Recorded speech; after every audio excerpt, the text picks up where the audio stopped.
مرحوم مغفور جناب عالم رضوی صاحب کے ایصال ثواب کے لیے 40ویں کی مجلس کا انعقاد کیا گیا ہے۔ اس مجلس کو عزت مآب عالی جناب فخر قوم و ملت جابر جوراسی صاحب قبلہ خطاب فرمائیں گے۔ آپ تشریف فرما ہیں۔ مجلس سے قبل بارگاہ حسینی میں ہندوستان کے مشہور اور معروف شعراء اکرام بارگاہ حسینی میں اپنا منظوم نذرانہ عقیدت پیش کریں گے۔ قاری قرآن عالی جناب عسکری صاحب تشریف فرما ہیں، ان سے گزارش ہے کہ تشریف لائیں اور کلام ربانی سے مجلس کا آغاز کریں۔ آپ حضرات درود بھیجیں۔ اعوذ باللہ من الشیطان الرجیم،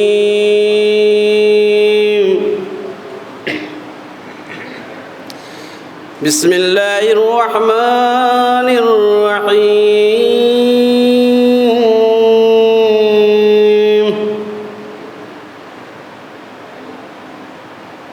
الہاکم التکاثر،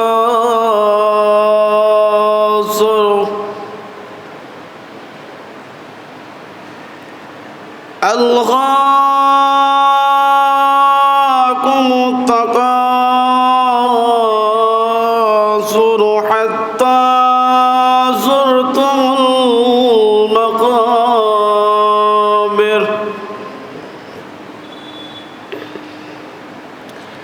کلا سوف تعلمون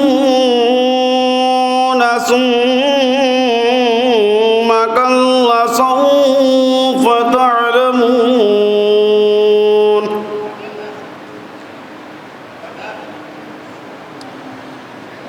کلا لو تعلمون علم اليقین لترون الجحیم،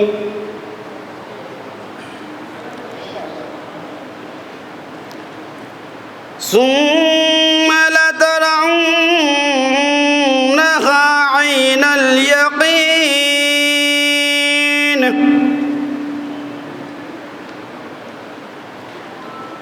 ثم لترونها عین الیقین، ثم لتسألن عن النعیم۔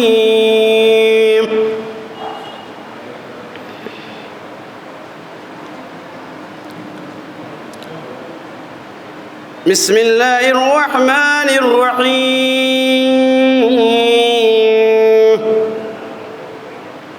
الرحمن علم القرآن،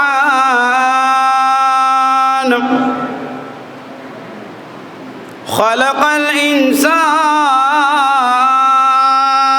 علمه البيان،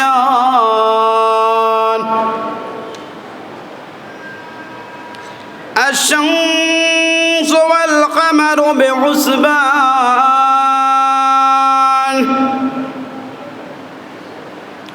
والنجم والشجر يسجدان، والسماء رفعها ووضع الميزان،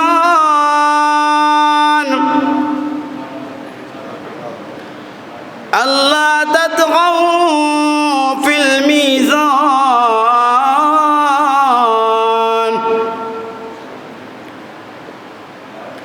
وأقيموا الوزن بالقسط ولا تخسروا الميزان،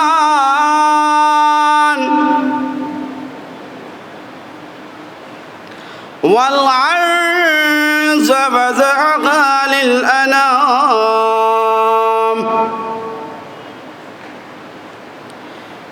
فيها فاكهة والنخل ذات الأكمام، والحب ذو العصف والريحان، فبأي آلاء ربكما تكذبان؟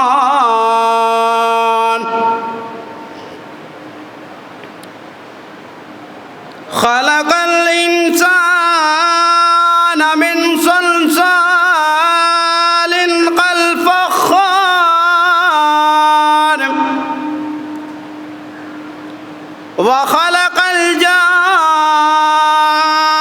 من مارج من نار فبأي آلاء ربكما تكذبان رب المشرقين ورب المغربين فبأي آلاء ربكما تكذبان صدق الله العلي العظيم وصدق رسوله النبي الكريم وصدق فاطمة الزهراء سلام الله عليه پر محمد وعلى محمد صلوات. حضرات، یہ مجلس عزا، یہ غم حسین، یہ عزا خانے، یہ امام باڑے، یہاں قرآن صامت کا بھی ذکر ہے، قرآن ناطق پر بھی تذکرہ ہے. یہاں نبیوں کی نبوت بھی بتائی جاتی ہے، پیغمبروں کی پیغمبری بھی بتائی جاتی ہے، اماموں کی امامت کا بھی ذکر ہے، اللہ کی وحدانیت کا تذکرہ ہے، جینے کا سلیقہ بھی بتایا جاتا ہے، طرز بیاں بھی بتایا جاتا ہے، انداز گفتگو بھی بتایا جاتا ہے، والدین کی قدر و منزلت بھی بتائی جاتی ہے، پڑوسوں کے حقوق بھی بتائے جاتے ہیں، اور جینے کا سلیقہ بھی بتایا جاتا ہے. جناب عسکری صاحب کلام ربانی کی تلاوت کر رہے تھے، اور یہ مجلس حسین، یہ شہدائے کربلا، یہ امام حسین، ان کے سر و تن میں جدائی کے بعد بھی قرآن سے سلسلہ ان کا جاری رہتا ہے. آئیے آپ کی خدمت عالیہ میں ایک شعر پیش کر دوں. شعر کا پس منظر پہلے آپ کی خدمت میں پیش کرتا چلوں کہ واقعہ کربلا کے بعد، سلطان کربلا کی شہادت کے بعد، نواسہ رسول کے سر و تن میں جدائی کے بعد، ظالم یہ سمجھے تھے، ملعون یہ سمجھے تھے کہ جیت ہماری ہو گئی، فتح ہماری ہو گئی، اور جو سر جھکانا چاہتے تھے وہی سر نوک نیزہ پر بلند کیے تھے. اور نواسہ رسول نے نوک نیزہ کی بلندی سے جب سورہ کہف کی تلاوت کی تو نبیوں کی نبوت کی فتح کا اعلان کر دیا، پیغمبروں کی پیغمبری کی فتح کا اعلان کر دیا، اماموں کی امامت کی فتح کا اعلان کر دیا، اللہ کی وحدانیت کا اعلان کر دیا، اسلام کی فتح کا اعلان کر دیا. اور نواسہ رسول کا نوک نیزہ کی بلندی سے سورہ کہف کی تلاوت کرنے کا وار ایسا تھا، حرب ایسا تھا، حملہ ایسا تھا کہ صبح قیامت تک اس کی نظیر اور مثال نہیں. حضرات، یہ تو شعر کا پس منظر تھا. شعر ملاحظہ فرمائیں کہ خنجر گلے کی دھار سے سنبھلا نہ تھا ابھی، خنجر گلے کی دھار سے سنبھلا نہ تھا ابھی، نیزے پہ چڑھ کے شاہ نے پھر وار کر دیا. خنجر گلے کی دھار سے سنبھلا نہ تھا ابھی، نیزے پہ چڑھ کے شاہ نے پھر وار کر دیا. اسی شعر کے ساتھ جناب اون صاحب سے گزارش ہے کہ تشریف لائیں اور اپنی پردرد آواز میں بارگاہ حسینی میں سلام کا نذرانہ پیش کریں. آپ حضرات درود بھیجیں.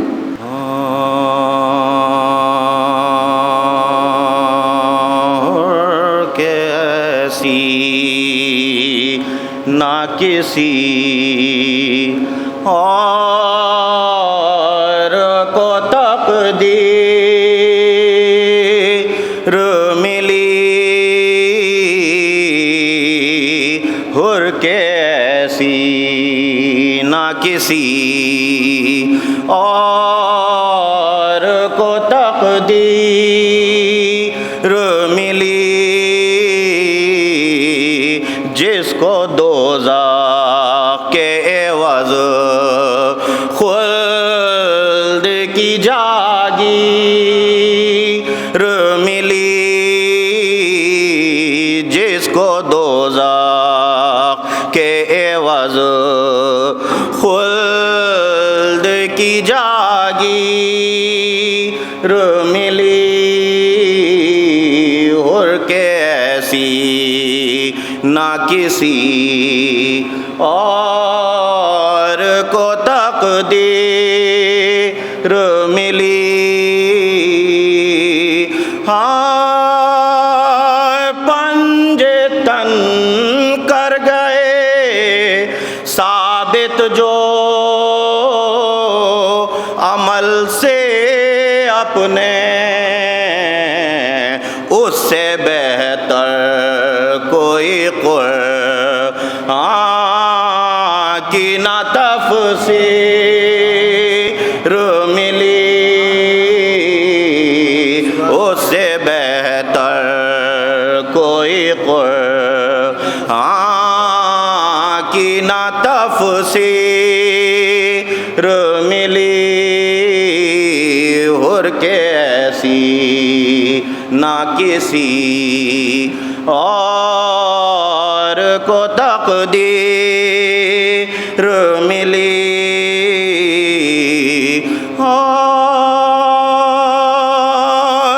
تیر کیوں مار دیا بچے کو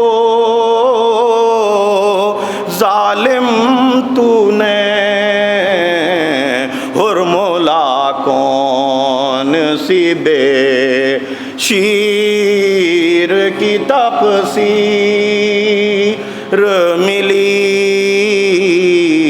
اور کیسی نہ کسی اور کو تقدیر ملی۔ کوئی ایک بار مدینے میں نہ پہچان سکا، ارے قید سے چھوٹ کے جب زینب دلگیر ملی، اور کیسی نہ کسی اور کو تقدیر ملی۔ سب ملے چھوٹ کے زندہ سے، سکینہ کے سوا ہم اگر فاطمہ صغریٰ سے نہ ہمشیر ملی، اور کیسی نہ کسی۔ ایصال ثواب کی مجلس سے چند اشعار سے مشہور کریں۔ بر محمد و آل محمد صلوات۔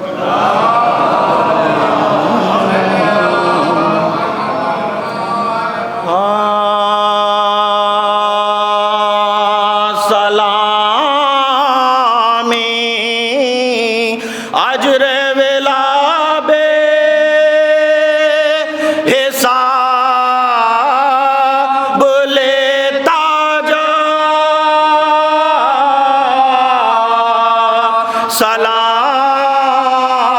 سلامی اجر ولا بے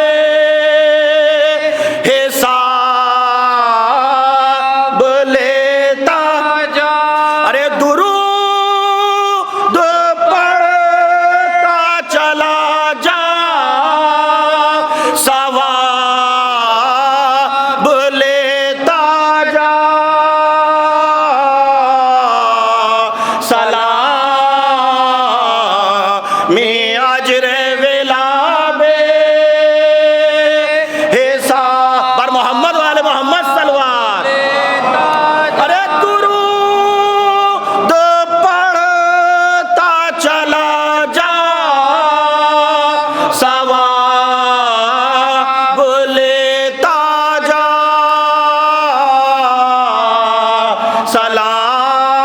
سلامی اجر ولا بے حساب لیتا اور شعر دیکھیں کہ بغیر الفت آل ایبان جات نہ ڈھونڈ، اندھیری راہ میں یہ آفتاب لیتا جا، سلام